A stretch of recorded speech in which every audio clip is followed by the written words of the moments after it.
जय श्री राधे। पूज्य श्री सद्गुरुदेव भगवान के चरणों में प्रणाम। नाम जप की वास्तविक महिमा क्या है? महर्षि रमण जी का अद्भुत उपदेश।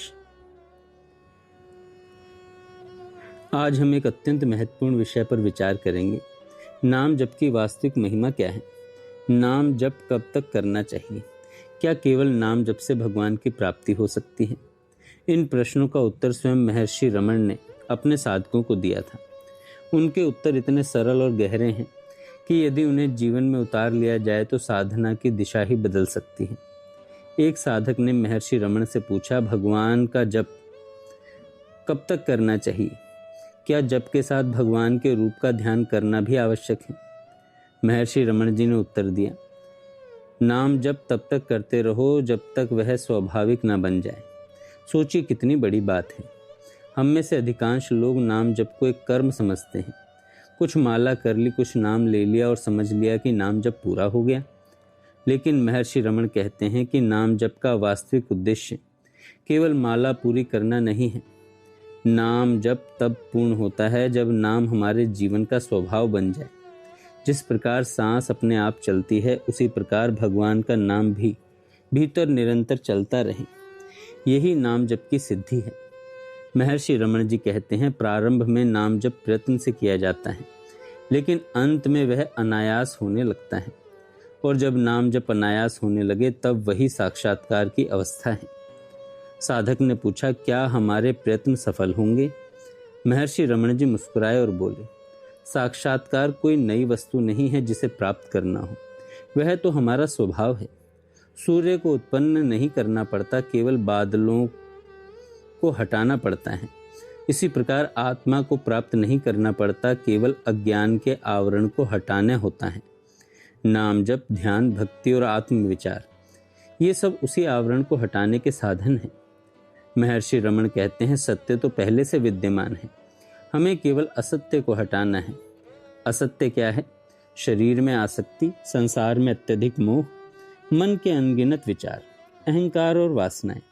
जब ये हटते हैं तब सत्य स्वयं प्रकट हो जाता है। फिर एक गृहस्थ ने प्रश्न किया, मैं न तो शास्त्र पढ़ पाया हूँ, न आत्मविचार कर पाता हूँ, ध्यान भी नहीं हो पाता, मेरे लिए सरल साधन क्या है? महर्षि रमण का उत्तर अत्यंत करुणामय था।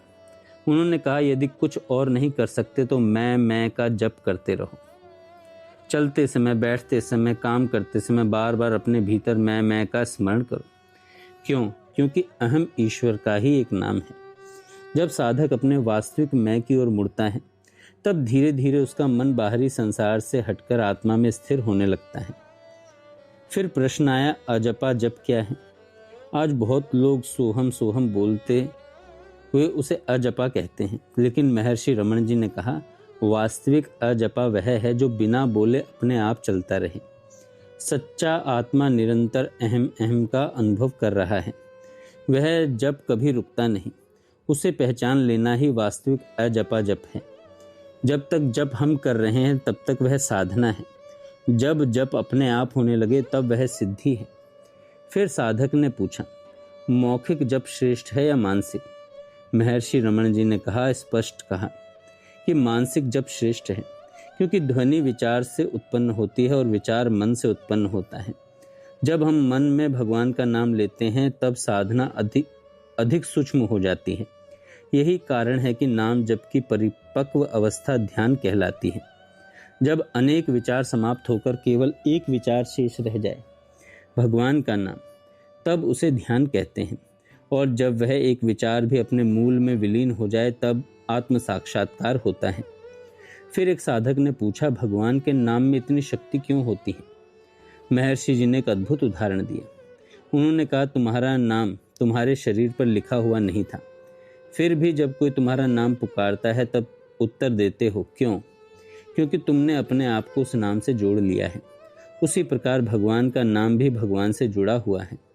जब हम नाम लेते हैं तब उस नाम से जुड़े दिव्य तत्व का स्मरण होता है। इसलिए नाम जप कभी व्यर्थ नहीं जाता। एक अन्य साधक ने कहा, नाम जप करते करते मुझे नींद आने लगती है। महर्षि जी ने उत्तर दिया, घबराओ मत। उन्होंने कहा कि वह अवस्था बुरी नहीं है। नाम जप करते करते मन शांत होता है और कभी कभी गहरी विश्रांति में चला जाता है।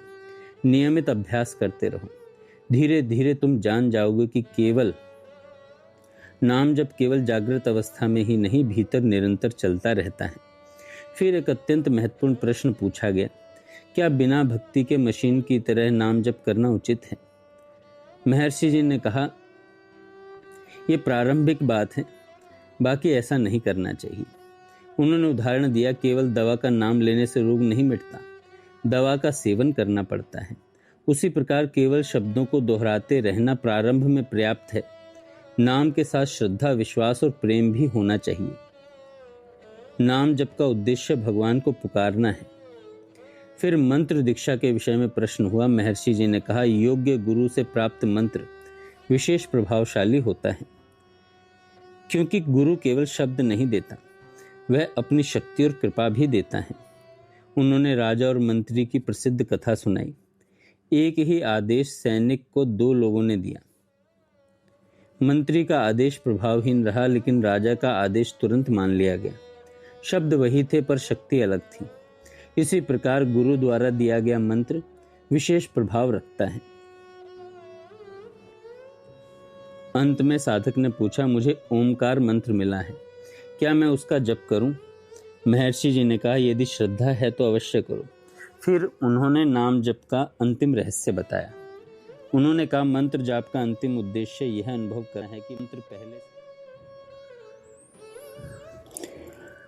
अंत में एक साधक ने पूछा, मुझे ओमकार का मंत्र मिला है, क्या मैं उसका जप करूं? महर्षि जी ने कहा, यदि श्रद्धा है तो अवश्य करो। फिर उन्होंने नाम जप का अंतिम रहस्य बताया। उन्होंने कहा, मंत्र जप का अंतिम उद्देश्य यह अनुभव करना है कि मंत्र पहले से ही तुम्हारे भीतर चल रहा है। मौखिक जप मानसिक बनता है, मानसिक जप ध्यान बनता है, ध्यान आत्मा में विलीन हो जाता है और तब ज्ञात होता है कि मंत्र, साधक और भगवान तीनों अलग नहीं हैं। महर्षि रमण के इन उपदेशों का सार केवल इतना है, नाम जप करते रहो, नियमित करते रहो, प्रेम से करते रहो। नाम जप को केवल माला तक सीमित मत रखो, उसे जीवन का स्वभाव बना लो। ऐसा नाम जप जो उठते बैठते, चलते फिरते, काम करते समय भी भीतर चलता रहे, वही वास्तविक जप है। और जिस दिन नाम स्वयं चलने लगेगा, उसी दिन समझ लेना कि भगवान ने आपके हृदय में अपना स्थान बना लिया है। इसलिए संत कहते हैं, नाम जपो, नाम में जियो, अंत में नाम ही बन जाओ। जय श्री राधे।